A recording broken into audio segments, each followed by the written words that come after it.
currently we represent number of organizations representing number of plans in your area. Contact medicare.gov, 1-800-Medicare, or your local state health insurance program to get information on all of your options. So it didn't substantively change the length or how long it takes to say the disclaimer, but it did pose some interesting questions, namely, what numbers do I plug into this disclaimer? Right, exactly. So we do finally have some decent guidance. CMS could always come out and change this, but at the end of the day, going to require kind of a good faith effort to get those numbers in. So when you're looking at the CMS landscapes that came out late last week, take a look at those, look at the area that you're offering. You know, I recommend, at least for things like email, websites, go on maybe a state-by-state basis using your resident state, or you could even go nationally if you work in more than one state and just look at, you know, we offer, you know, we represent this many carriers, we offer between X and Y number of plans, because it can depend on the area. Yeah. So, but going on kind of a state-by-state basis makes a lot of sense to me. Now, on other types of marketing, so again, TPMO disclaimer required on sales, marketing, and enrollment calls, required on websites and email signatures, required on marketing pieces. It's also required on any other kind of electronic communication. So if you text your clients, especially if you're texting them any marketing content, enrollment links, scopes of appointment, if you're texting them anything that could be marketing, you're also going to have to text that disclaimer. But the biggest thing is just, again, keep an eye on those numbers. If it's something like a direct mail piece, you do need to calculate that number based on where you're sending that mailer to.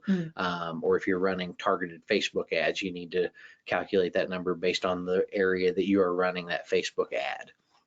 So definitely want to take a look at that. Of course, you can always call our team for a little bit of assistance. They can show you how to filter through that landscape and come up with a good number. They're also building some tools into Medicare Center, into CSG to help with calculating that number, and at least give you a good baseline to work from. Now you can tweak that because obviously, for example, Medicare Center may not have the complete numbers if you have contracts outside of us that we may not know about, but it can at least give you an idea of what you have with us. So keep an eye on that with the disclaimer. And again, folks, toss questions in as you think of them. I'll probably wait until the end to address them, just because I may address a few as we go along without even knowing it.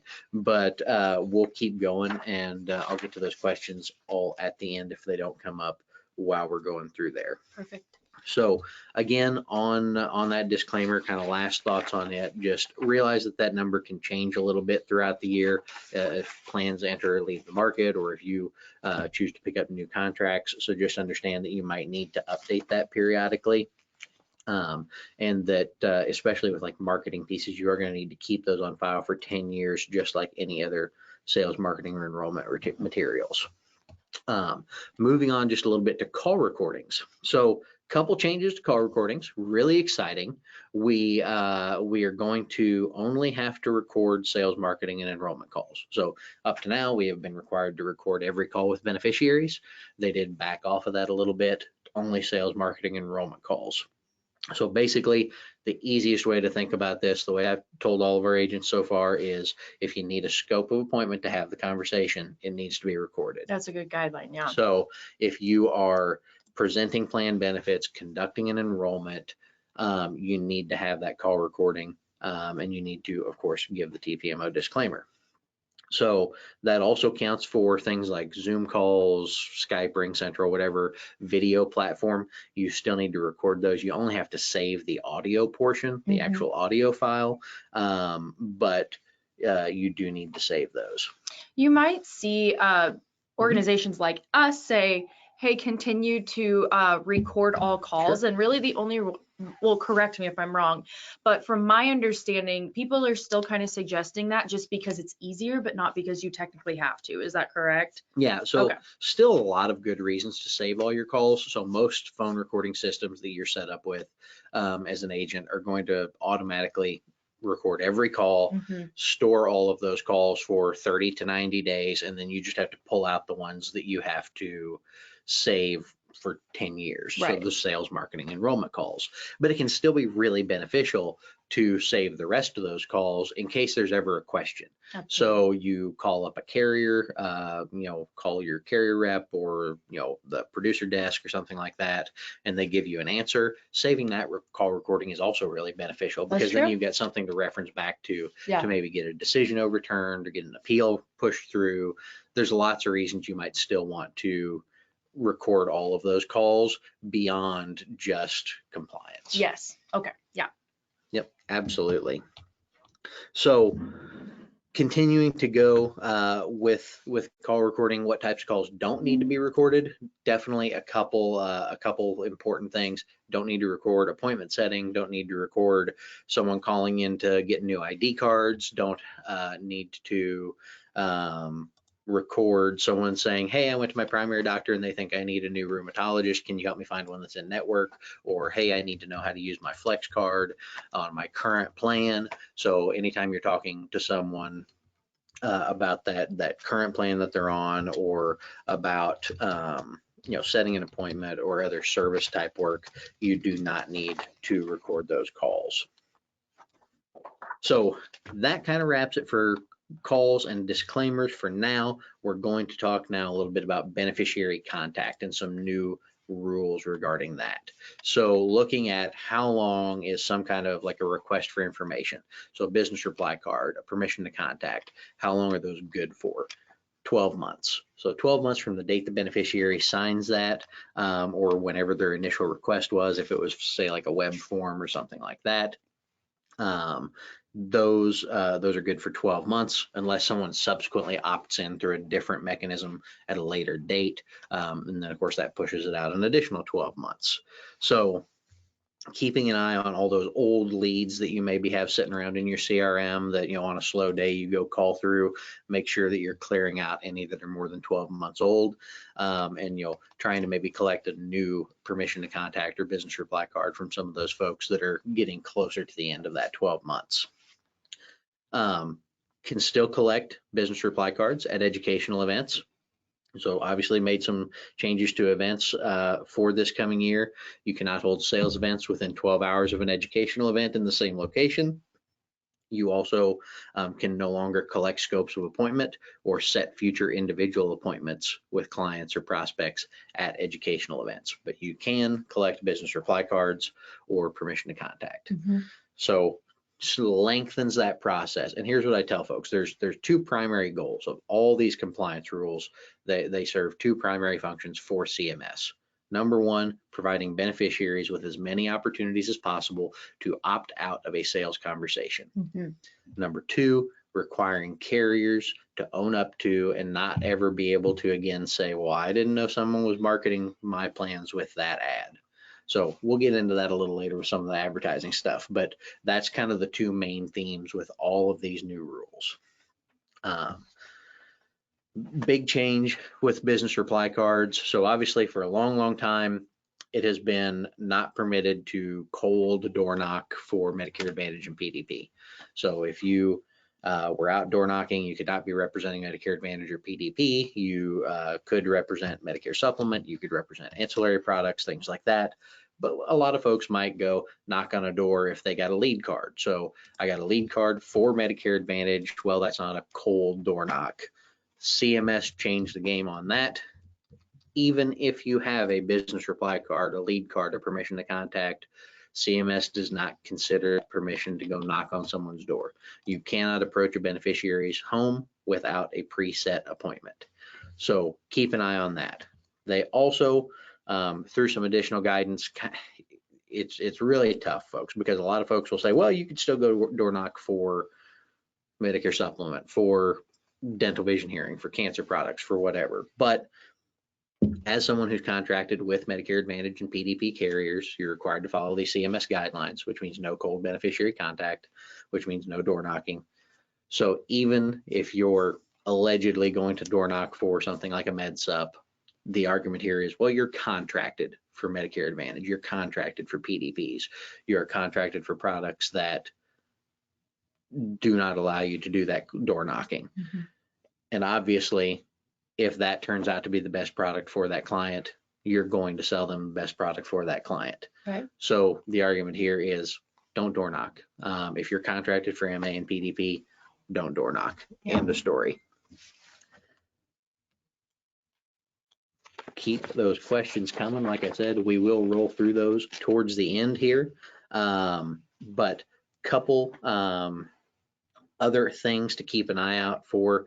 Scopes of appointment, obviously some huge changes this year. Anyone who's been in the business longer than 5 years remembers the 48-hour rule back in the day. Back when I started in the industry, we still had the 48-hour rule, and I watched it die off and now come back. But we do have to get that scope of appointment minimum of 48 hours. And I would clarify minimum, not exactly. A lot of folks are real worried about exactly hitting that 48 hours. And that's kind of silly to me, but definitely minimum 48 hours. Be collecting those scopes today before you can have a marketing appointment. So before you can present planned benefits or conduct an enrollment.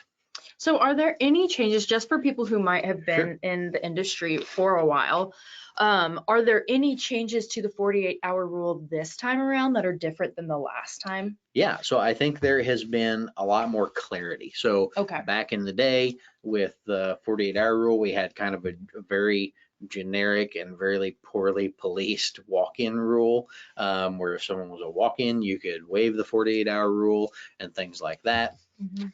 So we've got a little more clarity. There is still a walk-in exception. So if someone walks in to a physical location, be it a storefront or your office, something like that, you can waive the 48 hours. All of these exceptions don't mean you don't have to get a scope. You still have to get a scope. You just don't have to wait 48 hours to present planned benefits or conduct an enrollment. So walk-ins are one. If someone is in the last 4 days of an enrollment period, that's another one. So last 4 days of AEP, OEP, SEP, IEP, the last 4 days of their enrollment period, not the last 4 days of a month. So for example, OEP, not the last 4 days of January or the last 4 days of March, or sorry, the last 4 days of February, only the last 4 days of March would be an exception there. So 48-hour rule would still apply to those others. And then the other one that has caused a lot of speculation is inbound phone calls. So at this time, CMS has indicated, although not publicly, but to several carriers and to several other entities, that inbound calls are an exception to the 48-hour rule. So those are the rules we're going to play by until we hear different. So inbound calls, also an exception to the 48-hour rule. What I want to make clear to folks is, if you get an inbound call and say you're not able to pick up the phone and they leave you a voicemail, that outbound call to return that voicemail does require the 48-hour rule. So it's only live. So it's only the actual inbound call that is the exception. So if you have to call them back, or if they want to, for example, set an appointment, so someone calls in, you can enroll them over the phone right there without the 48-hour wait. But if they call in and say, I want to set an appointment, that's fantastic. They can do that. 48-hour rule applies to that appointment. I have heard that this year, again, correct me if I'm wrong, but I have heard this year we will probably see a rise in secret shoppers. Oh yeah. And that's whether it's over the phone or in person. And so we have heard just over the last couple months, I know people saying, well, wow, I'm getting a lot of walk-ins this year. You know what I mean? Just to kind of help combat that. And I know that our team has just said, I mean, just make sure that you know that you are getting, secret shopped over the phone now, in person. So it's going to be harder to kind of get away with those loopholes in that sense. So yeah, absolutely. Just want to suggest to make sure you're being honest with that 48-hour rule. And I think that's the biggest thing is, a lot of people have this perception of secret shoppers as, CMS hiring grandma to go sit in somebody's sales event and make sure you mention all the things you're supposed to mention. Or someone walking into your office and having a really oddly specific checklist of questions to ask. But that's not what secret shopping is anymore. It's a call center full of people in Delaware employed by, not actually in Delaware, but it is an actual call center somewhere. But it's a call center somewhere with 100 people sitting there, and all they do all day is Google Medicare supplement, Medicare near me, Medicare near this zip code. Just they find Google ads, Facebook ads, websites, anything with a phone number they can call or a web form they can fill out. And they're trying to see just, okay, where does it go? Who's buying these leads? Who's the actual agent on the other end of the line? And that's how secret shopping happens now. Your local secret shopping, coming to events, coming into your office, a lot of that's going to be more on the carrier side. Mm-hmm. CMS by and large isn't doing that kind of secret shopping anymore, but they are requiring the carriers to do it. Yeah. So keep an eye out for that. Definitely going to be a lot more of that activity this year. So pay attention to what's going on. Make sure that you're following the rules best you can. And again, don't try to do everything as a walk-in. You will get caught. The other thing we're already hearing from a lot of folks is that carriers will be doing a little more auditing of scopes. So obviously most carriers don't require you to send the scope in with the app anymore. I haven't heard of anybody new requiring that with every app, but I have heard from several folks that a lot of carriers are going to spot check. They're going to pull a percentage of apps at random, and they're going to email you, the agent, and say, hey, send us the scope on this app. Yeah. So be aware of that. Make sure you're checking your emails. I know everyone gets super, super busy through AEP, but carriers are going to be potentially auditing things like that, and you don't want to miss one of those. Yeah. Yep. So keep an eye out. So in this guide that we're going to send out after the email, after the webinar, there are a bunch of kind of random scenarios of, does the 48-hour rule apply to this? Does the 48-hour rule apply to that? Inbounds, outbounds, things like that. So definitely take a look in there when we send this out. And of course, you can always call the team with any specific questions if it's not covered in here. Couple more words on scopes. Again, cannot collect scopes of appointment at educational events. Scopes are valid for 12 months from the beneficiary signature date. Also, if you are collecting scopes now, again, good for 12 months, so definitely good all through AEP. You do need a new scope after you use that scope to present a plan. So biggest takeaway for me is, if you're sitting down with a beneficiary on the phone, virtually, whatever, the last thing they do, you're a dentist office now. The last thing someone does before they hang up the phone, get off the Zoom call, walk out of your office, is they fill out a scope for their next appointment. Even if you don't know when that's going to be, even if it's not until next annual enrollment period, the last thing they do before they leave your office is fill out their next scope. Because again, minimum 48 hours, maximum 12 months. So we've got a pretty big window to start collecting those. Yeah, that's a really good idea. Yep, absolutely. So again, just a couple notes on those educational events. Again, no sales events within 12 hours of an educational event in the same location. Also, don't think that you can coordinate with another agent to get around that, where one of you does the educational event and one of you registers the sales event. But also another agent that's not affiliated with you can't inadvertently cause you to be out of compliance because they scheduled an event in the same building as you without your knowledge. Couple more things on contact: pre-enrollment checklist and list of elements required prior to enrollment. There are a couple changes to the appointment process because of CMS. The pre-enrollment checklist has been a part of app kits for years and years and years. It's usually a 1 page, maybe 2 pages, that says things like, just a reminder, you're enrolling in this plan. It's an HMO or a PPO. It has these copays and deductibles.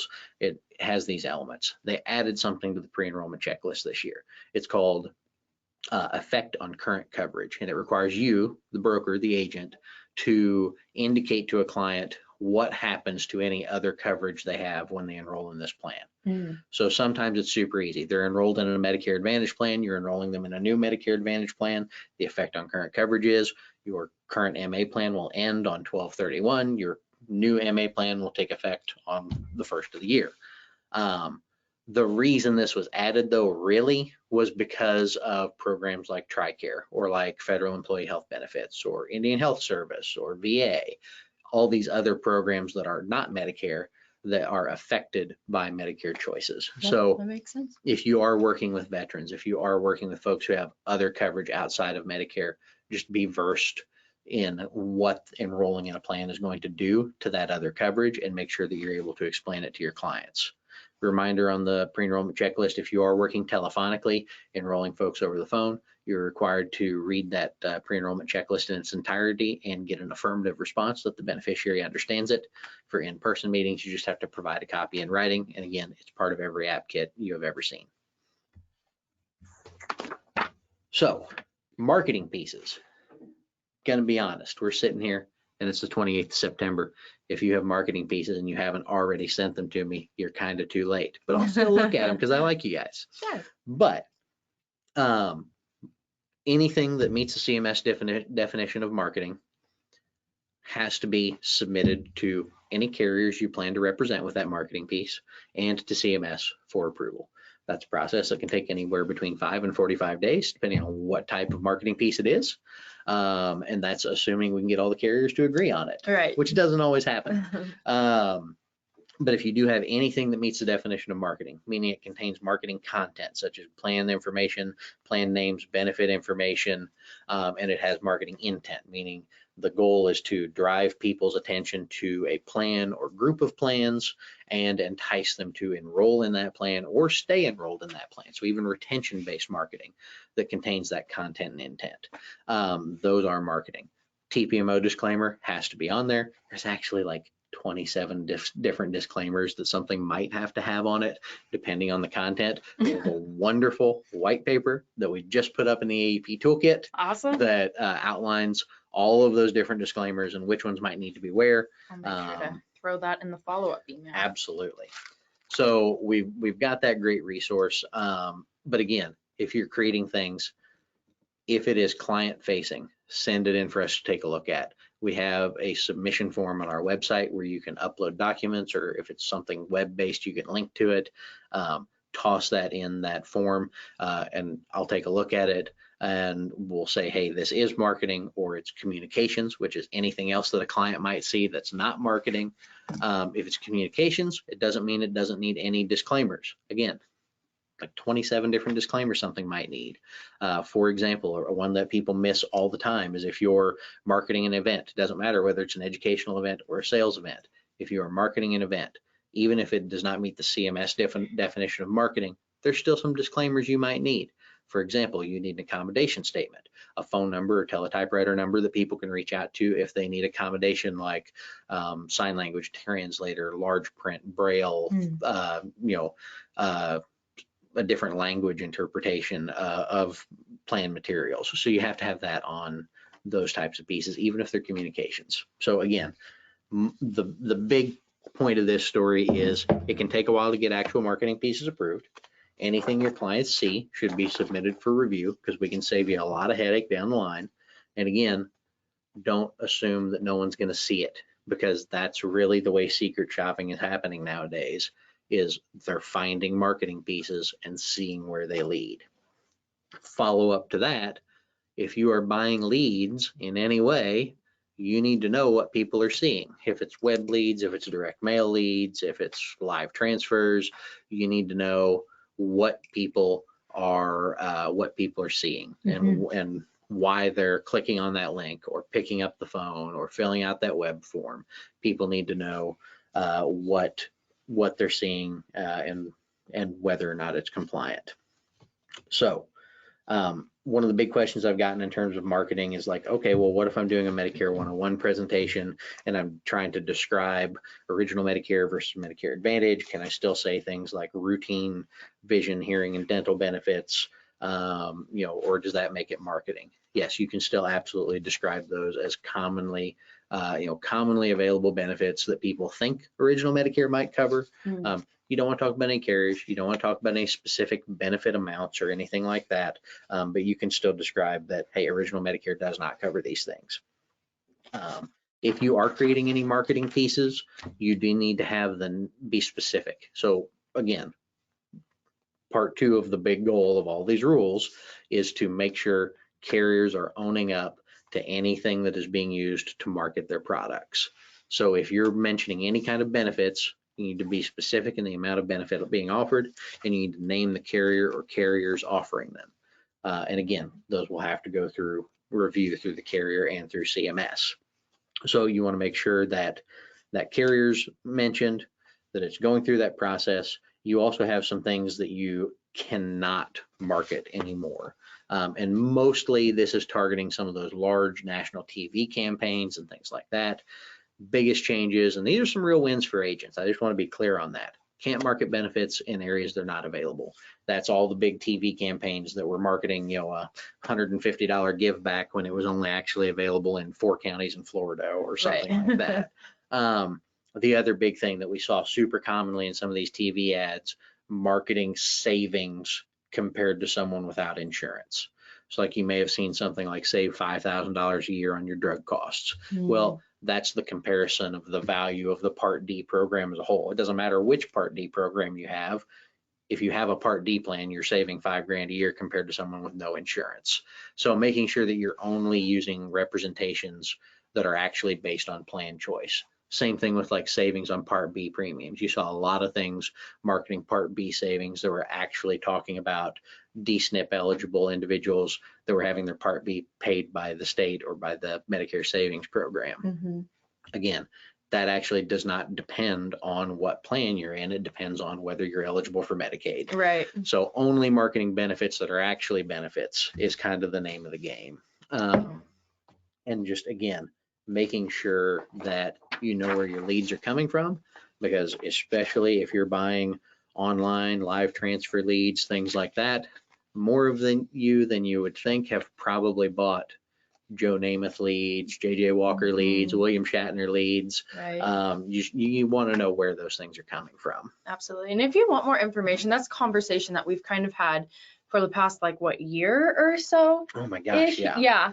But if you still have some questions, if you're kind of new in the industry, and we know that it especially lead sources on internet leads and Facebook leads, it all was very different. You went about it very different back in the day. A lot of times you didn't see like what the lead was or anything like that. So if you have any questions about that, please feel free to call our office. We'd love to talk to you and kind of help you figure out the wisest way to go about that. Yep, of course. Communications materials, moving on from marketing, there are just kind of a couple big things, and this has been hotly debated, is namely surrounding the use of the Medicare name, marks, and logos. So even if it's communications material, not marketing, not being able to use the word Medicare in a misleading manner. Now, CMS will probably put out additional guidance on this either later this year or in next year's final rule. But the moral of the story is they're very much cracking down on the use of the word Medicare. For example, a couple specific examples from the final rule this year that would be considered misleading. Medicare in the name of a storefront where a beneficiary could assume the storefront is affiliated with CMS or the Medicare program. Medicare on notices or postcards where Medicare is in large font while disclaimers are tiny, or things that say like Medicare notice in large bold letters, personal and confidential, important Medicare information, boxes or places on the form that list things like a customer ID or somehow indicate that it might be a government document. So using it in a misleading manner can mean a lot of different things, unfortunately. And that's where we keep getting the question, well, I've got Medicare in my business name. Right. What do I do? Yeah. My recommendation is you start working on changing your name. Right now, depending on your business name, depending on how you market your business, you might be able to make an argument that you're not using the word Medicare in a misleading manner. I strongly suspect that the flexibilities for that use of the word Medicare will continue to shrink. And in my opinion, if you're going to go through a name change of your business, you probably want to do that on your own timeline instead of to meet a short and hard deadline like all the folks in Florida had to this year. As many of you know, Florida took action to prohibit the use of the word Medicare in any agency names, and anyone who still had Medicare in their agency name on September 30th got their license terminated. So as we continue to see CMS crack down on things like this, as we continue to see other states take action on things like this, I really do recommend changing that business name over the next few years. Now, there's still some use cases where you could say, well, it's not in a misleading manner. We're saying, in in my opinion, the biggest thing is to never use the word Medicare by itself. So Medicare can very easily be seen to be misleading, even if unintentionally. But if you're Right. specifically talking about Medicare insurance plans, Medicare Advantage plans, Medicare supplement plans, adding those qualifying terms to the use of the word Medicare to clarify that you're talking about insurance and not the federal Medicare program Absolutely. can be very, very helpful. Yes. But again, I would definitely be thinking about coming up with a plan to change that name in the future. So just to reiterate, I know that you just said it, but just to kind of clarify again, what do you think? We suggest people kind of start getting on that now, but we're about to head into an incredibly busy season. Yep. And then next thing we know, it will be the beginning of the year. So do you think that this is something that is really pressing? Like it might be, hey, at the beginning of the year? Not an AEP problem. This is a January Okay. problem. Okay. No, Just wanted absolutely. to, just wanted to clarify that just for people who are like, when are they going to pull that card where you have to have it, by January 1st or something like that? Nope, no, Okay. there's no deadlines or anything like that that are currently in the works, even as far as I know. But again, that if you want to do it on your own schedule and have time to really think about what you want that new brand to look like, again, maybe not an AEP problem, but Get the ball rolling. after Christmas, start thinking about it, because if you want to do it on your own time before all those good domain names are snatched up by other people, you definitely want to give yourself as long a runway as possible. Yes, for sure. Last big thing on those communications is the Medicare card. So the image of the Medicare card. Obviously, a lot of agents and brokers have used that in many ways to help people better understand what products you offer, help people understand what the Medicare card looks like, things like that. You cannot use the Medicare card image in any capacity without express written permission from CMS. There is a process to do that. If you want to use the Medicare card, send me the marketing piece or the flyer or whatever it is, wherever you're using the Medicare card image, send that in and we can attempt to get approval for that. I have gotten a couple things approved, so it's not impossible. Awesome. But again, we're going to need whatever the piece is and some context. So for example, if literally the whole piece is like a poster that looks like a Medicare card and you stick it in your window in your office, I'm going to need, obviously you have the Medicare card, but I need it in context. So send me a picture of what that looks like, things like that. Yeah, specifics. Because that's what's going to impact that decision. Awesome. Another quick thing on communications, so superlatives. So obviously we've been prohibited to use superlatives, things like best, worst, fastest, slowest, biggest, all of those superlative type language. Previously, there was an exception for superlatives in like taglines or slogans. You can no longer use superlatives in any capacity unless you can back that up with data that is no more than one plan year old. So if you're going to, for example, and a lot of this is geared towards plans, but it applies to agents as well.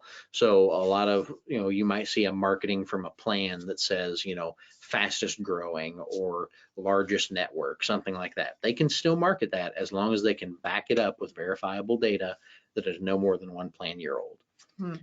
Similarly, if you as an agent are going to say that you're a specialist, an expert, or the best, or the biggest, or the number one choice, you need to be able to back it up with verifiable data. And I know several of you that do. Probably some of you on this webinar, you might have won, top insurance agency in your local community through the local newspaper, things like that. But if you don't have a way to back that up, just make sure you're not using any of those superlatives. And that's only good for the year, correct?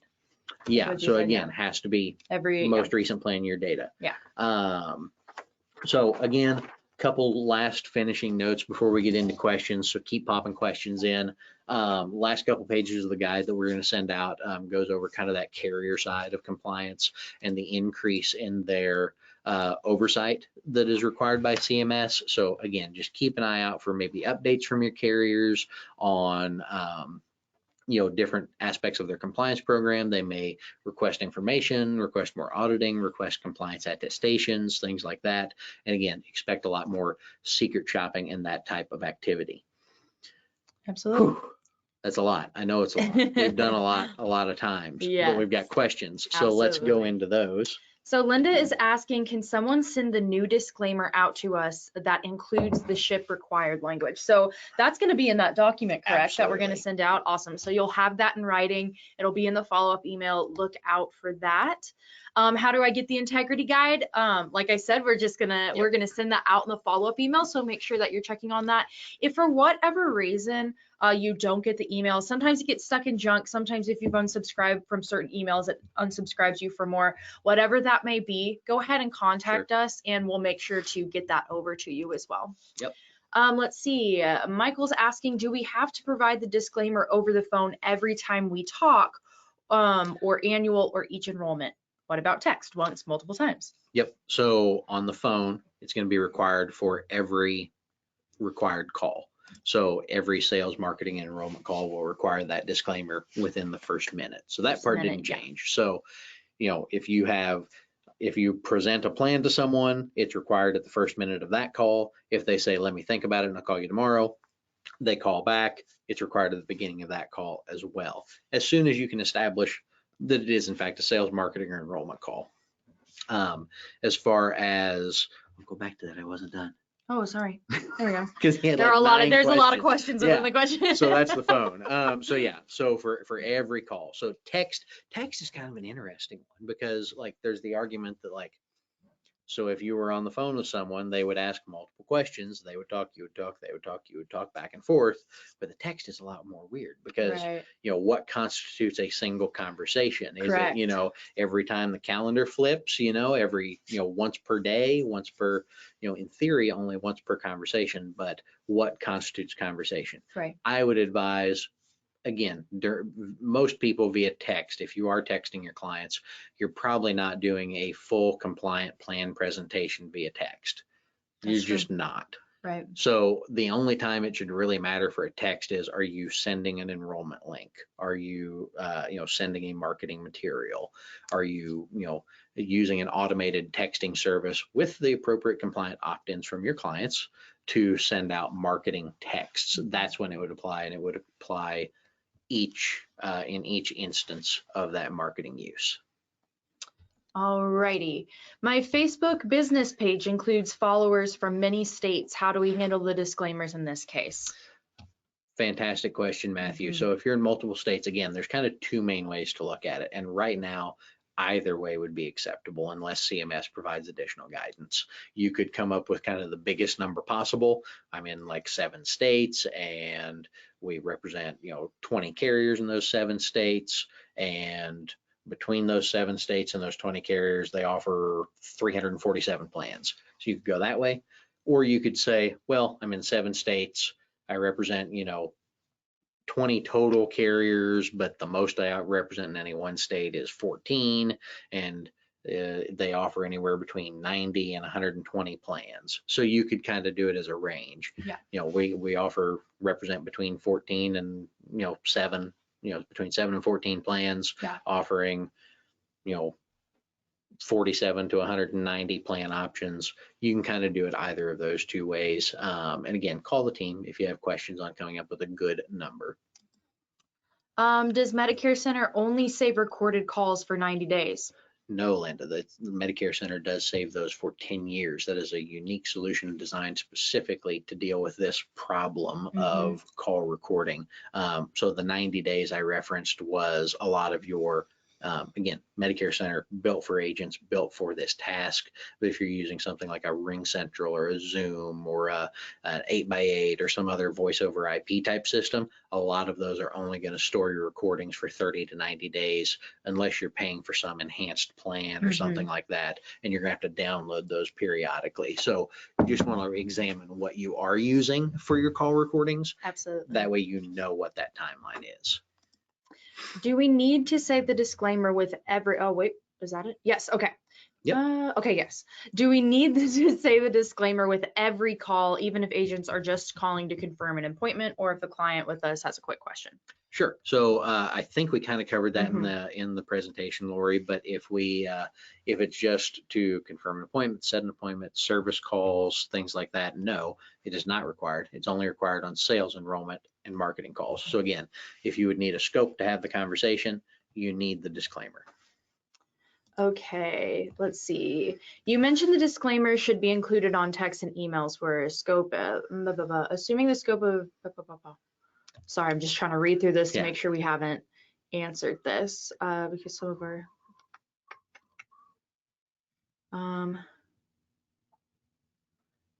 okay. So basically they're asking, they have, contracts through, well, I'll let you read it real Okay, quick. sure. Yeah, so I'm reading this, and basically he's saying, hey, Medicare scope of appointment, Medicare Center is obviously only going to represent plans that they have contracted through us or any other integrity partner. Mhm. What about these like small one-off local carriers? Well, that won't be included in the count. Is there an issue Right. with the texting system for texting a scope of appointment in terms of the disclaimer? Aaron, fantastic question. Very well thought out. Appreciate it. No, you're not necessarily going to be out of compliance there. Again, a lot of this is based on a good faith effort. Continue to use that text scope from Medicare Center. And again, marketing and enrollment. So scopes of appointment are not, sending a scope is not always a marketing activity. A lot of it depends on context. If you look at the bottom of your scope of appointment, if you're using an approved one from a carrier, you're going to notice it has an SMID, a sales material identifier. And at the end of that sales material identifier will be the letter C for communications. So since the scope of appointment itself is a communications piece, you wouldn't necessarily need the TPMO disclaimer if all you're doing is sending a scope. You would need the TPMO disclaimer if you are texting additional marketing content to that beneficiary, if that makes sense. Follow up if it doesn't. Good question though. If I'm at a retail kiosk and someone signs a scope of appointment with me, do I need to get them to sign a permission to contact so that way I can contact them to set up an appointment? Lori, that depends. So if you are at a traditional retail kiosk, which should be registered as a sales event, you can collect the scope and enroll them immediately. If they would like to meet at a later date, then you need to collect that scope and wait a minimum of 48 hours. But if you are at a registered sales event, you can enroll someone right there at the sales event. That's always been the case, even back in old 48-hour rule days. That was the whole point of sales events. So if you're working, say, a pharmacy type kiosk, you can enroll someone right there, collect the scope immediately. But if they do want to say, hey, I don't want to sit down in a retail store and enroll right here out in front of God and everybody, Right. I want to come to your office or something like that, then you can collect that scope. That appointment is going to have to wait the 48 hours. The 48-hour rule would apply because it's a preset appointment. Awesome. Okay, Darren's asking, can we go ahead and mail scope of appointments to our Medicare clients now? It'd be better if you did it a month ago, but yes, absolutely. Yeah, get those out as soon as possible. Yeah, and I get it, like especially if you work a lot of rural areas, you may have folks that don't have good broadband, don't have smartphones, aren't Right. tech savvy. Really, please use those electronic means whenever possible. It's going to save you a lot of time and headache. It's going to, you can mail someone a scope and they forget to fill it out and they come with the empty form because they maybe didn't know how to fill it out, things Yeah. like that. Save yourself the headache, do it electronically anytime it is possible. But yes, you can absolutely be collecting those now and should be. Okay, let's see. Matthew's asking if an agent is returning a voicemail message related to a plan that discussed the original via inbound call, CMS considers this an outbound contact. The agent would need to secure an SOA and arrange a time to meet after the 48 hours passed. So I think you kind of talked about this a little bit. I don't think you could have said it any better than me. That is what you have stated there is absolutely correct, Matthew. If you're returning an inbound phone call, say you missed it and got a voicemail, or collect information and call the person back, then yes, you need to get that scope and wait 48 hours to do a plan presentation or enroll someone. That is correct. Let's see. Would I be in trouble if someone walked in and I went ahead and used the 48 hours before I set the appointment, unless the end of an enrollment period? Michelle, I may need some clarification on that. Are you saying, would you be in trouble if someone walked in and you made them wait 48 hours anyway? There's definitely nothing saying that you can't make them wait 48 hours if you want to for some reason. But if they are okay, thanks for clarifying that, Michelle. Yeah. I mean, if you're just like totally booked and saying, hey, I can't see you right now, and you need to set up a future appointment, then yes, you would have to wait the 48 hours if you want to set that future appointment with them. So that's totally up to you. If if you're just slammed, booked, can't handle it right now, and say, hey, you need to set an appointment and come back, then yes, it would have to be 48 hours later. Yeah, you're not required to take walk-ins right then and there. Yeah, absolutely. No one can require you to take a walk-in. That's your business. Also, do carriers accept a generic scope of appointment, or do we have to use their scope of appointment? Yeah, you can use a generic one. And again, so here's what I would tell folks about scopes. So yes, you can use a generic one. That part's put to bed. But I get a lot of questions about, I've got a 2023 scope. Is that still valid for 2024? Yes, but yes, those are totally fine. All the scopes you've been collecting for the past 6 months, for folks who were on the first webinar back in like May when we said start getting scopes now, those are still perfectly valid and fine and fantastic. However, I will say by this Sunday, we should have an updated 2024 scope, and you will want to switch over to using that because the new scopes for 2024 are going to have that section, just like the ones from way back in 2018 did, that have a little section about walk-ins and other exceptions to the 48-hour rule. So you'll want to use that updated scope as soon as it becomes available. We should be able to pull PDF copies off carrier websites by October 1st. Yes, but the ones that you have been collecting, if you have been collecting, they're totally fine now. Yep. If you only represent a few carriers, but you still help people sign up through Medicare.gov, how many plans do I say I represent? Also, if I do sign them up for a plan on Medicare.gov, is the scope of appointment and 48-hour recordings and recordings still required? This is always a fascinating conversation. So you cannot represent a plan that you're not contracted for. So don't include them in your count. I would also advise that technically you can't represent a plan that you're not contracted for. So if you are advising someone to enroll through Medicare.gov, they to an extent need to kind of go it alone. So either we can help you get contracted with more carriers if you feel like your portfolio is not quite where it needs to be to service all those clients. I understand there's definitely a couple carriers out there that do not contract agents.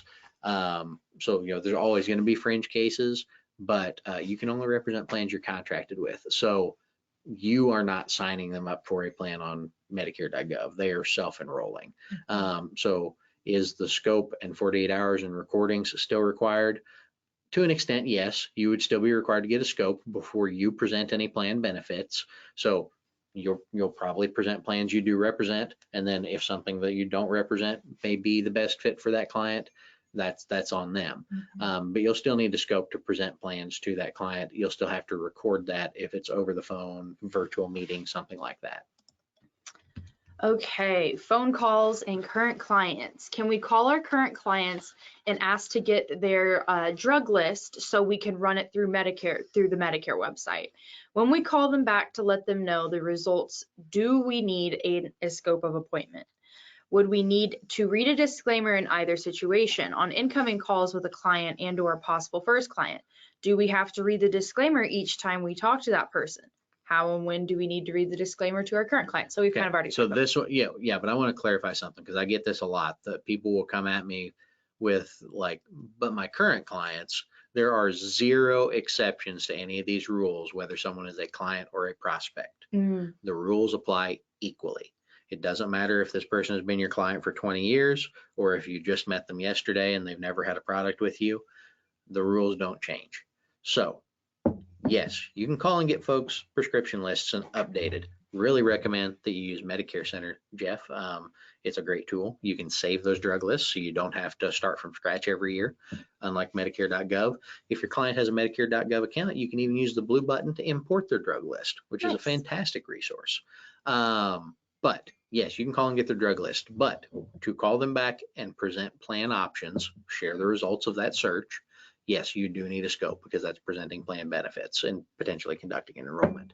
What I would recommend is getting the scope when you collect that drug list, or even before, of course, again, up to 12 months in advance. So get those as soon as possible. But you will need to have a scope to discuss that result of your Medicare.gov or Medicare Center search and present the plan that you see as the plan of best fit. Would you need the disclaimer in either situation to collect the scope and drug list? Not necessarily, but to call them back and present plans, yes, absolutely. You would need the disclaimer on an incoming call with a client or possible first client. Do you have to read the disclaimer every time you talk to that person? If it is a sales, marketing, or enrollment call, yes, you do have to read it on each call. And how and when do we need to read the disclaimer to our current clients? Again, on any calls that are sales, marketing, and enrollment, even if they're a current client, you do have to read that disclaimer. Alrighty, good questions here. Can agents conduct a scope of appointment and record them, then store for 10 years? Jim, that's a fantastic question, and the jury's kind of out on that. There's a lot of speculation. So there's two sides to every coin. One is the CMS side that says, technically, if you read the Medicare Managed Care Manual, Chapter 2, it says that voice scope of appointments are valid, but only for telephonic enrollments. So it's a weird little nuance of the rule. Also, a lot of carriers will gladly accept voice scope of appointments as long as you use their platform to conduct those. So I would tell you that by and large, voice scopes are in general valid until a carrier tells you they're not. So kind of take proceed with caution. Yeah. Definitely, it's definitely a possibility. There's some scripts built in. Largely, I've never seen any issues with voice scopes of appointment, but it's kind of a really odd little function of the way the law is written that there's some speculation still. Yeah. Awesome. Can the scope of appointment be dated before AEP starts? So yes. Absolutely, Darren. Collect those now. We were waiting for 10-1 to collect scopes just because of the new rules. Can we start sending today? Yes.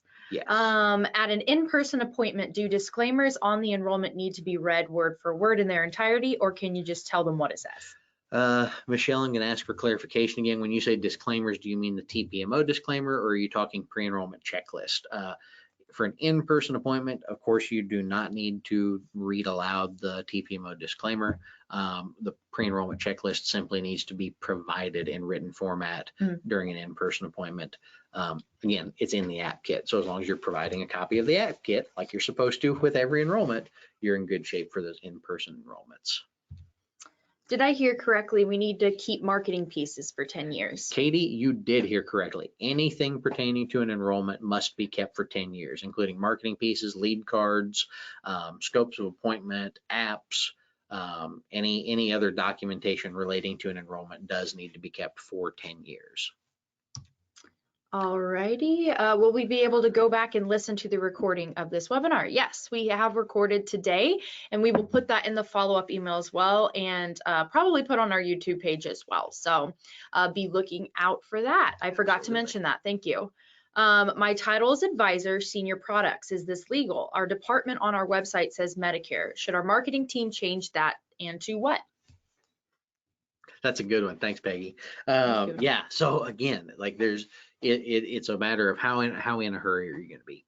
Advisor, senior products, I'm going to tell you that's a little suspect. If you look at some of your carrier contracts and agent guides from those carriers, they'll tell you need to be very clear and explicit that you are a licensed insurance agent. You know, licensed sales agent, licensed agent, insurance agent, something along those lines. So the word advisor is kind of it's a little suspect, if I'm being honest. Yeah. I don't know of any carrier that says, hey, yeah, that's a permitted title. So, you know, agent, broker, and again, some of that depends on your state law as well. Certain states have requirements of what you're allowed to call yourself. But I would consider updating that on your business cards, and then your department on your website says Medicare. You know, again, perhaps look at changing that in the future, but right now a pretty simple change should be, you know, change that to Medicare insurance, Medicare plans, something along those lines. Again, big call out is just never use the word Medicare by itself, and that'll get us by for now until we get some future guidance that I'm kind of expecting later down the road. Alrighty, does our AEP toolkit have pre-approved approach letters for ANOC explanations, appointments, etc.? Rick, the AEP Toolkit has a lot of pre-approved letters, and there are even more pre-approved letters and marketing pieces in the agent marketing portfolio. If you're looking for additional pre-approach letters, of course, your carrier marketing toolkits will have some of those as well. ANOC explanation appointments is a really good point of order, so I appreciate you bringing that up. Even if you're meeting with a current client to go over their ANOC, you are representing new year plan benefits and do need a scope of appointment. So make sure you're collecting those scopes before you go to do an ANOC explanation. All righty. Can you use the word healthcare in your name, website, or conversation? Yes, absolutely. You can refer to healthcare as a general term, or something that exists in our world. That is absolutely fine, Dean. I would advise that if you're working particularly in states like New York, California, or Florida, as well as a couple other states, some of them do have specific prohibitions, an actual list of words that you can't have in your business name, but you can absolutely use the word healthcare to refer to what you do. If we get a scope back in the mail, does that allow us to call the client to set up an appointment? Absolutely, Darren. Give them a shout. Sweet. Are there any good Medicare call recording devices that you can recommend for Android phone users?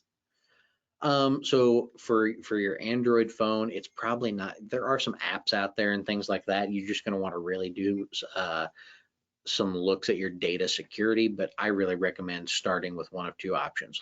Call your provider, whoever your phone provider is, see if they offer call recording as a service, or use Medicare Center. So again, you'll get that phone number assigned to you and be able to take those calls on your Android phone, no problem. It'll be to that dedicated recorded line. So, just talk to your clients about it as, hey, because of the recording, I have a special enrollment line that you'll need to call into, something along those lines. Those are probably your two easiest and most affordable options. Otherwise, you're probably looking at some voice over IP service, getting a second phone number, and then if they have a mobile app, using that. Yeah, and to clarify, when we say Medicare Center is affordable, we mean it is free. So Yes. if you weren't aware of that, if you want more information, call us. We'd be happy to talk to you about it. But not just for Android users, that's really for anybody. So absolutely. Good questions. Thank you. Chaylin, thank you. Can we put an appointment card in with a scope of an appointment if we are mailing it to the client? Yes, I assume you're talking about like hey, fill this out and return to schedule your appointment type card, Darren. You might clarify that for me. But yes, as long as, and again, preface that with anything you're sending out needs to be a compliant piece. So whether it's communications, marketing, so on and so forth. But yeah, as long as it is a compliant piece of material, you can send anything out that you want with it. So yes, by all means, send that appointment card out to help you with setting those appointments. Where do we get the new generic scope of appointments? So in the past, the most generic scope of appointment has generally come from United Healthcare. So theirs usually doesn't have any branding or logos on it. So that's what we typically use. As soon as we can get it off of Jarvis, we will upload it to the AEP toolkit where the current generic scope for 2023 is, but won't have access to that until probably 10/1. So absolutely check your carrier portals. If some other carrier has a generic scope that you find acceptable, by all means, go ahead and download that and use it. But we'll have that updated on our website as soon as we can. Perfect. Is there a tool that would show me how many carriers I'm licensed with and the number of plans? So there's a couple different ways to go about that, Jerry. Again, if you have everything contracted through senior marketing specialist or another integrity partner, Medicare Center will help you calculate that number when you're in a quote based on that zip code that you're talking to that client in. Otherwise, going to be a little bit of manual labor going through the CMS landscape to figure out on like a state by state basis and things like that. So there are some resources available to help you calculate that. How are we supposed to go over the 200 plus pages of the EOC for the PE? Okay, wait, I think there might be some typos in here, perhaps. But how are we supposed to go over the 200 pages for the EOC and PECL? We usually go over the scope of appointment anyway. Hey, Kate, there's no requirement to go over the whole 200 pages of the evidence coverage as the pre-enrollment checklist. Pre-enrollment checklist generally goes over pretty basic information about the plan, such as reminding them that they have a network, what type of plan they're in, if there is a premium, what the effect on current coverage is. It's a pretty short one-page checklist generally. Nothing to do with the evidence of coverage for that pre-enrollment checklist. So, of course, continue to go over the summary of benefits, provide the EOC, all of that. But yeah, you definitely don't have to read through the 200 pages of the evidence of coverage. Is Integrity providing any verbal scope verbiage? I believe, and I would have to double check, Michael, so get together with me after this, but I believe there is a script loaded into Medicare Center. Awesome. Does the disclaimer need to be added in a mass text message that promotes an educational seminar? I would advise a couple of things on that particular thing. If you are doing any kind of mass texting at all, one, you're going to want to make sure that you have express written consent from those beneficiaries to text them. Mass marketing texts are not permitted under TCPA unless you have an express written opt-in for specifically text message marketing. So you'll want to make sure that you have that first. If it is promoting an educational seminar, which would be a communications event, it would not necessarily need the TPMO disclaimer. You would have to provide an automatic opt-out option for those SMS texts, and you would have to potentially provide other disclaimers, such as that accommodation statement, a non-affiliation statement, a lead generation statement, and again, any of those other 27 possible disclaimers that apply. So if you are using texting, please give our team a call, because there is some important things you should know about that mass texting option for marketing. Again, mostly in regard to TCPA compliance, which you are also subject to as a business owner.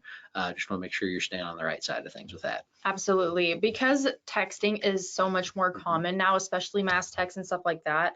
They're kind of putting more rules on it the way that they have with email for years. So same sort of things. They have to be able to, you have to have permission for that. You have to be able to, you have to give them an opportunity to be able to opt out of those text messages if you want. So give us a call and we can talk to you about that. If we meet with client 3 times during AEP and explain benefits while they are deciding, is a scope required each time we meet, or is the first scope good for all of AEP? Get a new scope each time, Eric. And again, if first of all, I would try to figure out why you're having to meet with someone 3 times on this decision. But biggest thing being, yes, get a new scope each time. And if they're saying, hey, I want to think about it, again, last thing they do before you all part ways is they should be filling out their next scope. That should be happening no matter what. Someone gets ready to leave your office, get up from the table, you leave their house, whatever the scenario is, the last thing they should be doing is filling out a scope for their next appointment, whether it's next week or next year. Fill out that new scope before you leave. Alrighty. Under these new rules, does CMS consider a phone call where the client is asking about annual changes to their plan a service call, just clarifying benefits, or does CMS consider that marketing because it involves changes in benefits? Yep. Fantastic question, Aaron. I think I kind of answered that earlier regarding ANOC meetings or calls.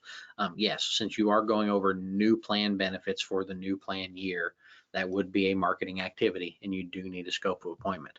Also, even though clients may receive their ANOC prior to 10/1, you still cannot talk plan benefits until after 10/1. Awesome. Do you have a generic scope on your website? We just talked about that. Is it legal to give a client a hard copy of their Part C or D application or save a PDF copy in the CRM? One test question I had on certifications stated it could be a HIPAA violation unless it's password protected. It seems unnecessary to save a copy since policies will be in Medicare Center if it's an integrity carrier we are contracted with. I'm trying to get clarification so I don't have to make it extra work for myself. Is it legal to give a client a copy of the app? Absolutely. They're welcome to that.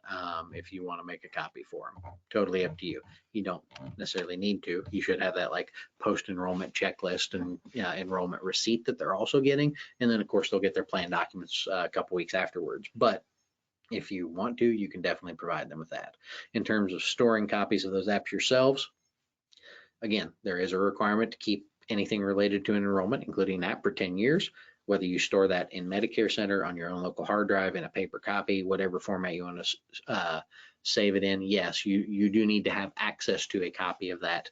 Now, granted, generally from a compliance standpoint, carriers are going to be the ones investigating any complaints or audits or anything like that. They obviously will have a copy of that app already. But yes, in theory, you should have a copy of that app somewhere. And yes, it absolutely can be a HIPAA violation if you are not taking all the HIPAA required steps to protect that client data. But that's the same with your CRM and anywhere else that you store client data as well. All of us as agents and brokers are subject to HIPAA and are required to protect that client data. I am a registered rep and have guidance from my BD as to my title. Do I need an additional title as insurance agent? Not necessarily, Jerry. I'm way more scared of FINRA and the SEC than I am of CMS. So follow your broker dealer advice and stick with your financial rep title. Does AEP Toolkit have a template for the pre-enrollment checklist? No, we do not, Linda. Again, that is part of every app kit because those are uniquely designed to the plan since it covers plan details. So you'll check that out in every app kit that you have. So whether you're doing electronic enrollment or paper enrollment, you'll have that pre-enrollment checklist available because again, they are unique to the plan. There are lists out there of kind of in general, a pre-enrollment checklist has to cover these topics, but the actual pre-enrollment checklist is, again, don't overcomplicate this, folks. It's built into the app. It's a list that you just read down. It's all going to be super simple. Can we use the word specialist in a title? I think specialist is a great title, at least for us. Sure. We're also not talking to clients, which is kind Right. of the rub there. So again, your superlatives are prohibited unless you can back it up with data. So if some independent body can verify that you are a specialist, Jeff, then yes, you can use that. But again, it's kind of suspect. Kind of like advisor, like in that same realm. You know, how are you going to verify that information is going to be the question. Yes. Let's see. You can print a blank generic scope of appointment off a Medicare Center. So perfect. Yes, perfect. Do all certifications need to be done by September 30th or by October 15th? Obviously, I want to be ready by 10/1. All certifications have to be completed before you can sell a plan. Some carriers do require certifications earlier. I believe it's WellCare that requires people to be certified by 9/30, or you will begin that termination process. So absolutely get them done as soon as possible. But big kind of core concept is you cannot sell, present, or represent a carrier until you're certified for that plan year. So if you're still holding out on your UHC certs, you can't even represent UHC plans until you're certified for 2024. Is Medicare Center totaling plans for 2024 or 2023? So if you look in it right now, it's probably totaling for 2023 because that's all we can represent. But starting Sunday, when 2024 information becomes available, it will total those. Again, CMS Landscapes did come out last week, so we now do know the total plan numbers for 2024 and can get that through Medicare Center or manually if you want to play around with the landscapes. And just to clarify on that, MA, PDP, special needs plans.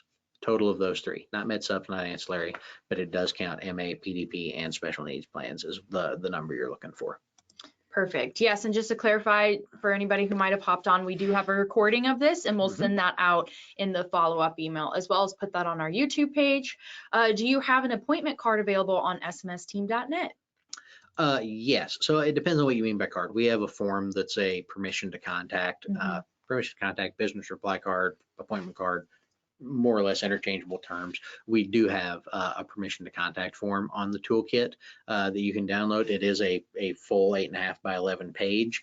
So if you're looking for something more postcard size, may have to tweak a few things or maybe take a look at the agent marketing portfolio because I think we may have a couple in there as well. For sure. Guys, we're getting down to the last few questions. So if you have any lingering questions, go ahead and throw them in now. For an agent or broker with a downline agent, what type of legal documentation do we need to have on file for our oversight of them?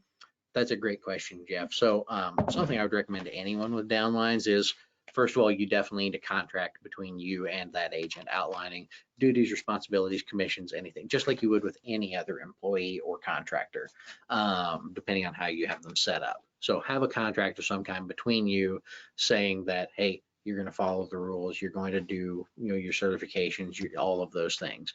All of their carrier contracts also require that of them, but you still want something between you to show a good faith that you are endeavoring to keep them compliant. Also, make sure that you have some oversight of what they're using for marketing, either things that you provide or things directly from the carriers, making sure that they're doing things in a compliant manner. That way, you don't necessarily need to worry about like the annual compliance training and fraud, waste, and abuse, because they'll complete that through AEP. So you don't have to do that independently, but just making sure you have some documentation and, that good faith effort to keep them compliant. I apologize because I think I missed this due to phone calls. Can you please go over using a disclaimer for a website or mass emails, what numbers we will use? Yep. So again, for websites, Megan, definitely recommend just kind of come up with that biggest number. Here's how many states we're in. Here's how many plans total are in that state.